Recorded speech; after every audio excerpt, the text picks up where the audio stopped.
take that up. Which Barre baby are you? The original Barre baby.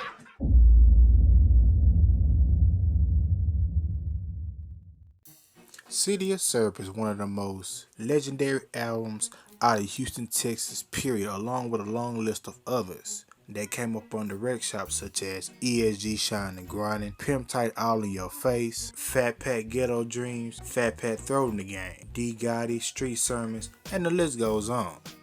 Big Mo brought a very unique style to Rec Shop Records when he came and made this legendary album, which I'm going to talk about today. I'm going to talk about the production, the history behind it, and so much more. Before we get into it, don't forget to like, comment, share, subscribe, hit that bell up there to get notified every time I upload a dope video. Help the channel hit 40K subscribers. And without further ado, let's get into the video. To start off, how he even became a part of Rec Shop Records was because initially Big Mo wasn't really looking to sign with anybody else if it wasn't under Screw, because Big Mo's loyalty was so strong with Screw. Screw had been making plans to make his own record label soon in the future, and Big Mo was really wanting to be a part of that, but things really didn't go as planned. Once word was spreading through the city that Rec wanted to work with Big Mo, Big Mo was he was like, nah man, I'm really wanting to go with Screw, and you know, I'm not really want to go nowhere else. But according to Big Mo's brother, K-Love, he said that Screw really persuaded Big Mo to go ahead and go to Rec Shop and do his own thing.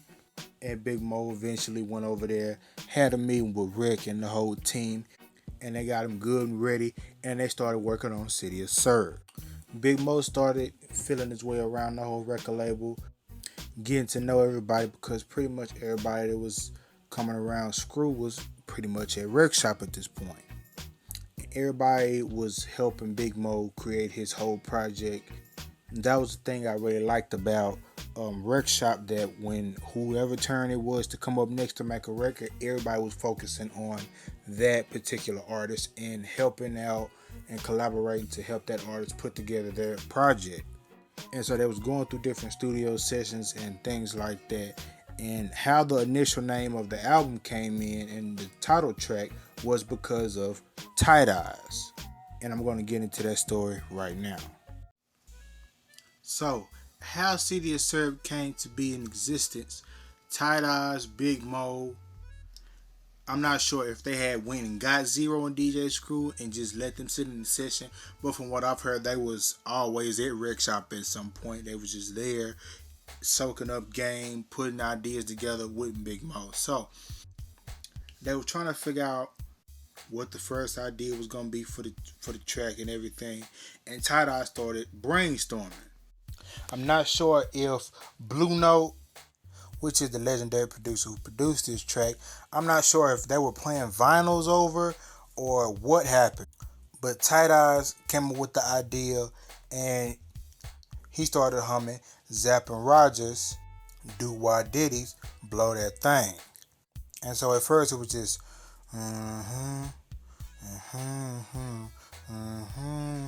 and then he started just saying stuff.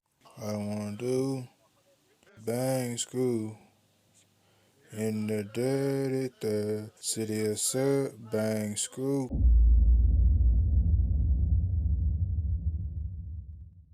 Hey y'all, check this out. Say Mo, already got the name for your title track and your album cover. We're gonna call it City of Supp.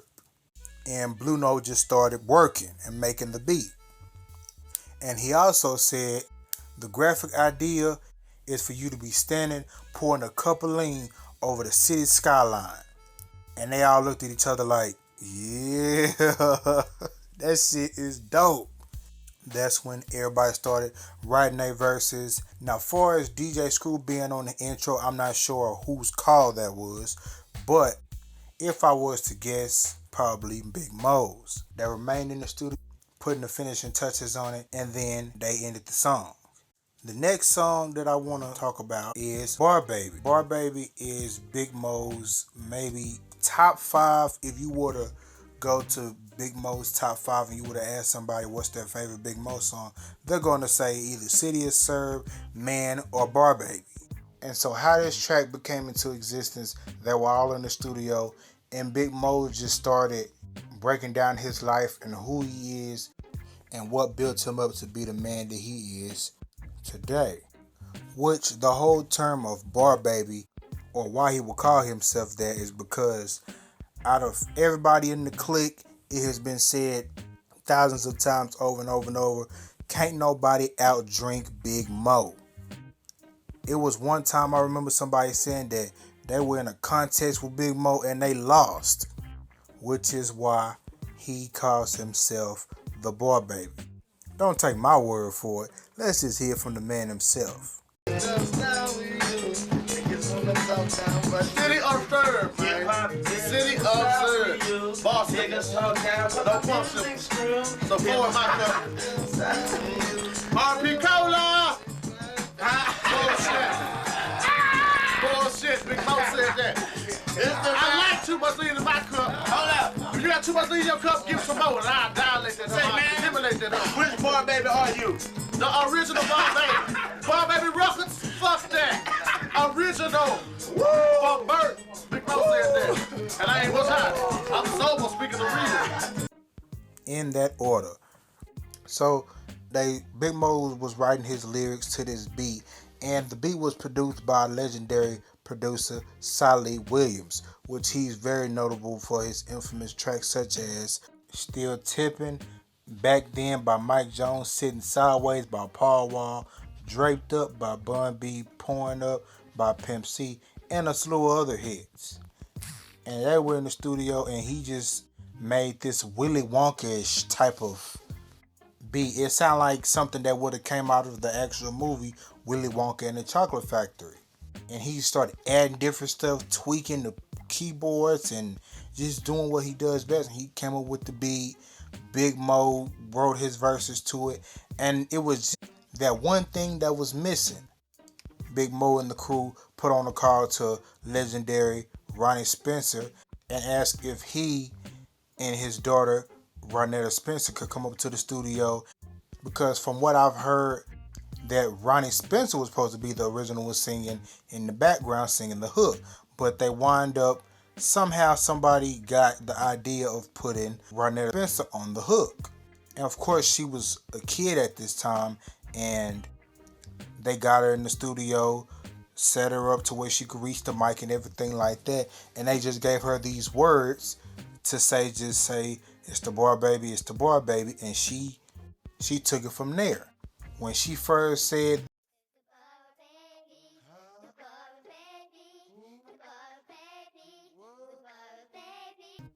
everybody in the studio started wilding out. They like, oh man, that's dope. Once she finished the hook and whatever, she personally felt that it was just something missing. And she even told her dad it's something missing. And he asked her what was missing. And she got back on the mic and she started singing, baby, baby, baby. And everybody in the studio just went berserk. Then they finished the track and they closed that out. The next track I want to break down is Get Back. Now, Get Back is one of those hood classics. It gives off that summer vibe. The song features the late great H.A.W.K., the big homie Lil O, and of course Mo himself, and it was produced by legendary producer Double D. According to Double D, they were all in the studio when they made this. They just was in there vibing. He started making the beat and everybody just started rocking to it, and they were just vibing. A lot of them grabbed their pen and pads and just went to work. Now, of course, that I'm pretty sure that Lil O had wrote the hook. Around this time, Lil O was blowing up. And out of a lot of writers in Houston, Lil O is one of the best writers, man. When it comes to writing lyrics, breaking down stories, and telling the truth on paper, Lil O is the one to do it. I mean, those metaphors, and niggas want to XIO like tic-tac-toe. Like, back then, wasn't nobody using terminology like that. And of course, Big Hawk came on there and melted the mic as he always does. He have those memorable lines that you still quote, like, Player raise up on me, the shit that I spit is hotter than a cup of coffee. Come on. The key point is all these haters need to back their ass back. They trying to stop our paper. They trying to stop our shine. And if they keep on, they gonna wish they wouldn't never have stepped in our path. The next song I want to talk about is Paying Dues, feature OG, Zero, and Big Mo, and produced by Blue Note. Now this song is way at another level. The way Blue Note produced this track, it sounds like some kind of Hawaiian Tejano groove with it, but it's still gangster. And really just basically on this album, Blue Note pulls out different types of sounds and melodies, so his head was really all over the place when he was producing these tracks, and you really never know what magic that Blue Note might make. And this would be one of those beats that he just wound up making, and it went to another level. Big Mo and Zero, of course, they was very close, and he said several times that he spent most of his time at Rec Shop. That's why he was always a part of different songs and tracks, and that's why you hear him on a lot of Rec Shop's albums, because that's where his time was mostly spent. Here on the screen, this is actual studio footage of Zero while they were in the studio making a track that was eventually going to be put on City of Surf, but wound up not making the cut. In several interviews, Zero did state that while they were making this track, they were just going back and forth. Like Mo would write something and come up with a melody, then he would backdoor him, and they were just going back and forth. And Zero was the initial one who was coming up with a lot of these melodies, but then Mo just so happened to backdoor him, and he wound up being the one that was singing Zero's riffs. The song's key point is, I done did all this hard work, getting all this paper, and how do you get here? As a newbie to the game, you gotta pay your dues, you gotta grind, you gotta stack your paper, you gotta be serious. And you also gotta move in silence because them haters is always watching. And the song is very, very, very great, but my favorite parts is at the end when him and Zero are just stacking their vocals and they singing at the same time and keep repeating, paying my dues. It's mine, but I had to pay my dues. Pay my dues. Pay my dues. Like, man, imagine just the album in 2000 with just Big Mo and Zero. That's just on a whole nother horizon. The next song I want to talk about is Choppers. Now, Choppers is one of those Rec Shop anthems that you gotta play. D Gotti, No D, Rec, Big Mo, they extremely wrecked this song. The hook is very, very catchy. Choppers rolling in my candy red car, like, come on, man. This is really like a party song. This is one of those, let's kick back, relax, let's spin our paper, and let's just ball and shine and sip our syrup until our belly pop. And this song is also one of those tracks that wind up being a part of what I like to call a Moyo moment, where on the set of Man, they were shooting Big Mo's video Man, and Big Mo, on one of the breaks, he fell asleep in the car, and this was playing. And here's a little clip. Oh wow. This is what all damn video shooting to do to you. All come up out a big stoop, sipping on a drink. Yeah, love. Boy, I can't drink more than 4 drinks. Same thing, Floyd. Like, man, Moyo was out of there. The next track I want to talk about is I Want, feature the OG Tight Eyes and the queen of the screwed up clique, Angelique. This track was produced by Blue Note. And the way he came across on this track, producing it, man, I would have loved to see him create this from the ground up, because I know it was fire. This track is basically Tight Eyes and Angelique going back and forth as if they're a couple, like a duet. Angelique's approach on this track is more like, we've been in this thing for a very long time. Our chemistry is too close. The way me and you come together and we do our thing is just immaculate every time. But from time to time, things can get a little stiff in the relationship. Either you out with your homeboys too long, but I'm still cool with that. You hang out with them, and all these hoes running up to you, but that's still cool, because at the end of the day, I'm gonna be the one that's gonna have it. Ty.I's approach is more of the, what if I don't come home? You gonna go do these devious things like punch holes in my styrofoam, try to ruin my life. Like, you already know what you got yourself into when you first met me, and you knew what I was. You knew I was a baller, you knew I was in them streets, but you continued to stay down and stay around. So why switch up now? You either gonna continue to have my back and I'm gonna have yours, or you gonna be like the rest of them bro and not stay down. But unfortunately, he does end this verse by saying that he ain't coming home no more, and he chunking the deuces. And that song is so legendary. It's one of those songs that you gotta play off the album. And the last song, of course, you know I can't forget it, Man. Now, Man is one of them tracks you want to get the crowd hype in the club or at any concert, you gotta play Man. It's like everybody's energy is just out the roof, and you can hear the crowd from miles away rapping every verse fluently. Now, Man has a hell of a story, and which I'm finna get into right now. So, in the early year of 2000, March 7, late great East Coast legend Black Rob released his first album, Life Story. When it dropped, it flew off the charts immediately. Of course, you know, he was signed to Bad Boy. Anybody that was signed to Bad Boy, that album, their first album gonna be out the roof. But one of his hit songs, Whoa, was the one that caught fire quickly. And it went nationwide. And of course, it got radio play and it surfaced here in the city of Houston. Big Mo and Rex Shot them, they wound up hearing it and everything, and they liked it. They all loved the vibe of it. It was real clubbish, and they figured like, man, you know what? We should do our own version.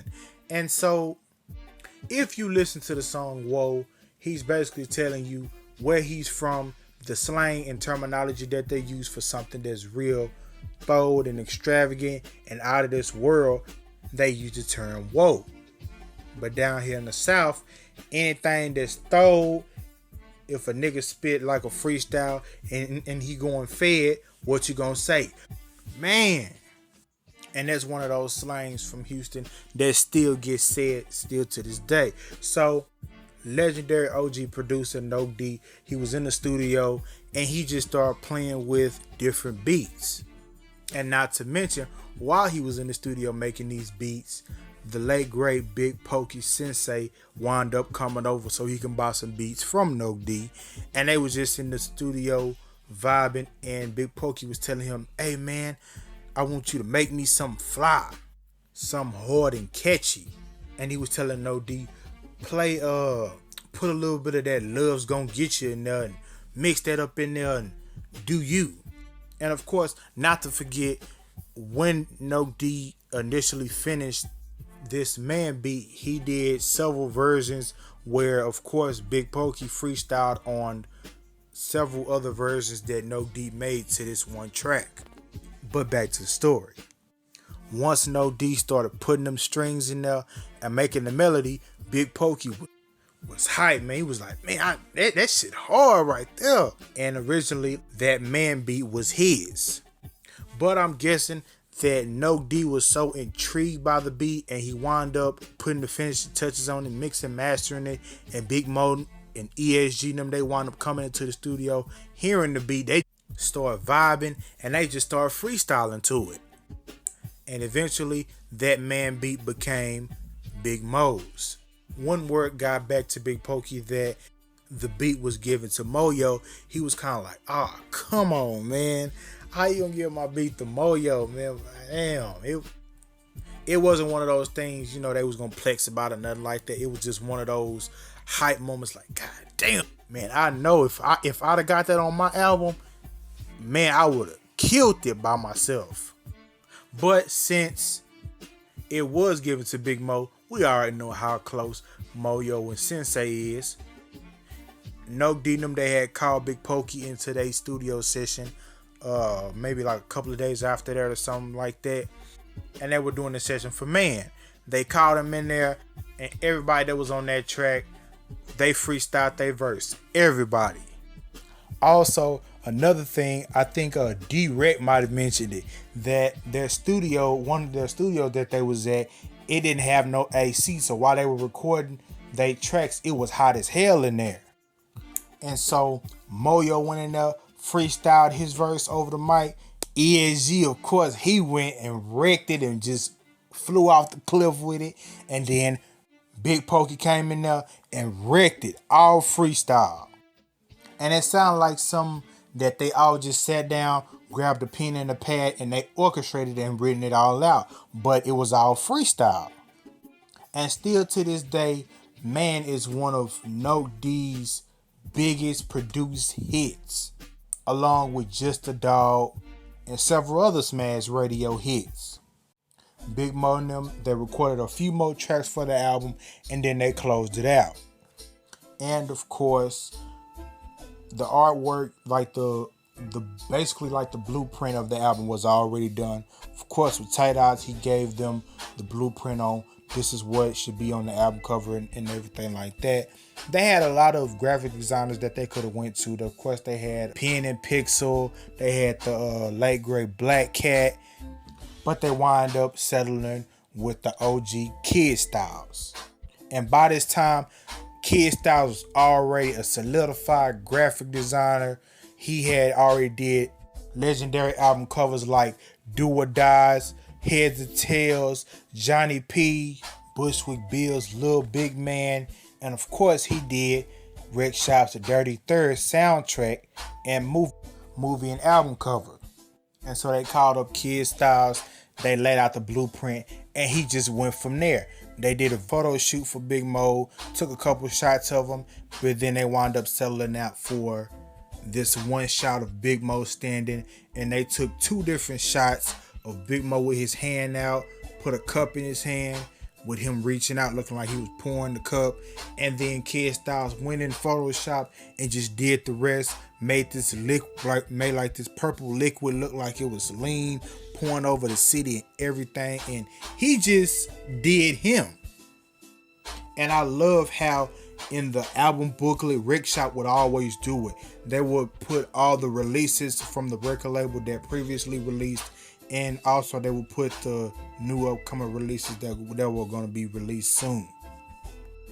And of course they put Big Mo's chain in the inside of it laying. I love how they did that.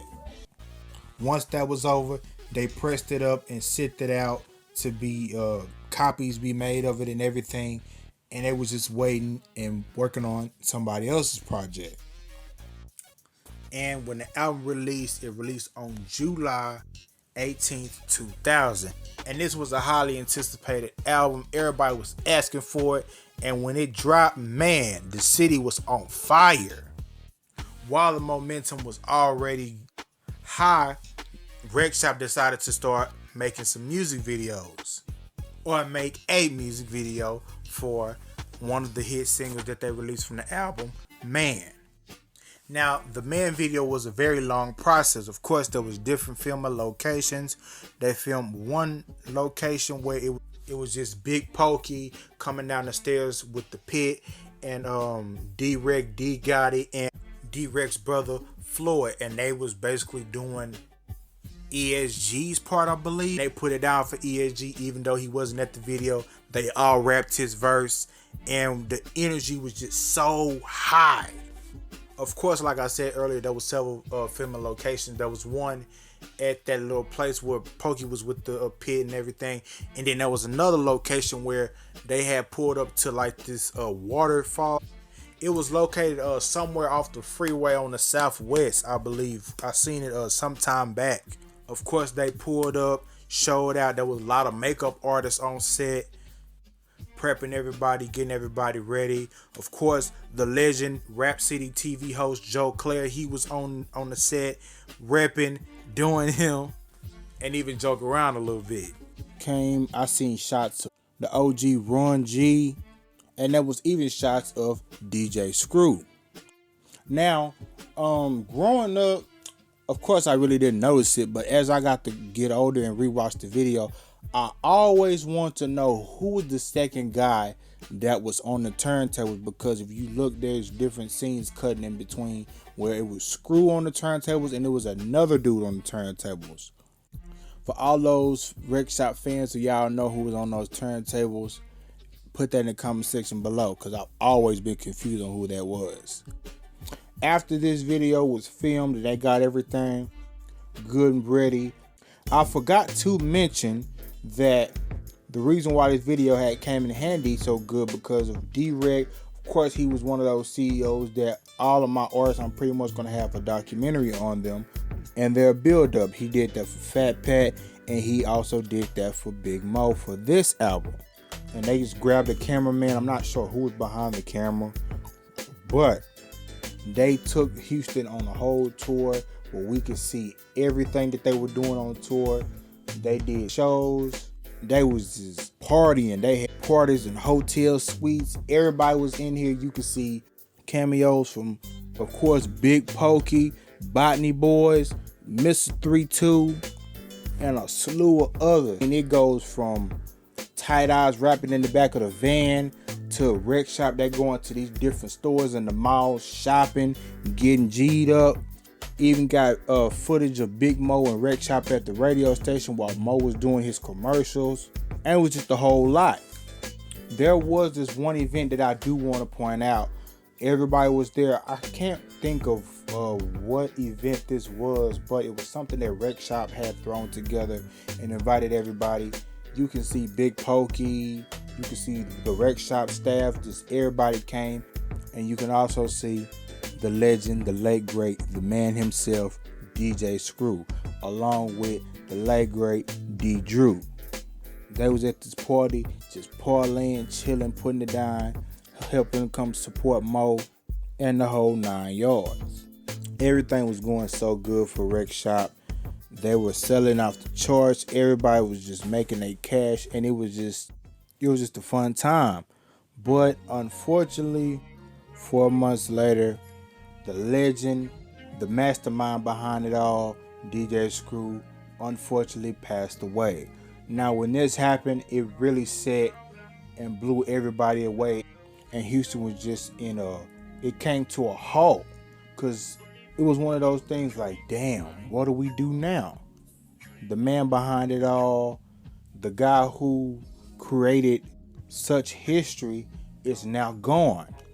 Everybody was mourning, and it came to a shock to everyone. I'm not really sure whose call it was, but Big Mo, D Gotti, and Zero, they came together to pay a tribute to their fallen soldier. They made a song called Memories of Screw, which sampled the Ozzy Brothers For the Love of You. And it also featured the OG Ronnie Spencer. I still bang this song still to this day. Every time I listen to it, I gotta put it on repeat because the song is just so legendary. And yeah, after 2000, Big Mo stayed with Wreck Shop until his untimely demise in 2007. He released so many records with them, and they were truly a Wreck Shop family. Of course, Big Mo had the opportunity to be in Wreck Shop's second movie, The Dirty 32, Home Sweet Home. And Tight Eye said that Big Mo was just so intrigued by the whole filming thing, how the editing goes. He was just like, man, this is live. Y'all niggas got it going on at Wreck Shop. And he played the character named Big Cool Cup. Well, of course, Big Mo, his character, had the drink game on lock. And Big Mo's mom, she played the Cool Cup lady. And bro, when I tell you, every time Mama Mo parts in the movie come up, I'm laughing, I'm rolling every time. If it's not Mouthpiece and his homeboy coming up there trying to give us some fake money, it's Ronaldo Ray trying to get a Cool Cup, and him and Mama Mo just goes back and forth. Big Mo's legacy is forever stamped in history. It can never be replaced. There's a lot of people who try to imitate Big Mo, but never come close. Ain't nobody done it bigger than the boy baby himself. And he will forever live on through his music. And so yeah, I hope y'all like this album history review. I got a whole lot of unbelievable reviews coming soon. Some of this stuff that I'm gonna upload and share with y'all on my channel, it's gonna be so heavy y'all gonna have to catch a seat. I'm telling you. Y'all just stay tuned. Again, don't forget to like, comment, share, subscribe. Hit that bell to get notified every time I upload a dope video. Help the channel hit 40 subscribers. And without lesser words, For the Culture TV, JC, I'm out.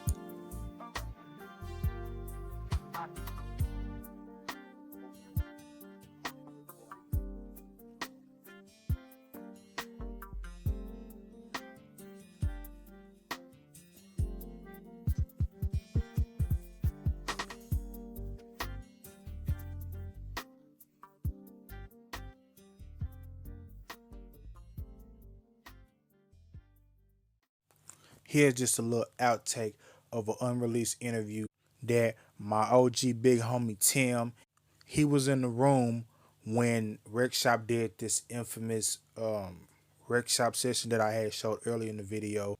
And here's a small clip where he talked about the features for his album. Yeah, I'm sorry, Rec Shop. That is the album that God can keep features. Features, album is supposed to be dropping July the 4th. And we probably have delay on it to about 11, I'm not for sure. The features of my album is Big Hawk, Big Pokey, 3-2, Mike D, Note D, Tight Eyes, Zero, Orgelie, DJ Screw, who else is on there?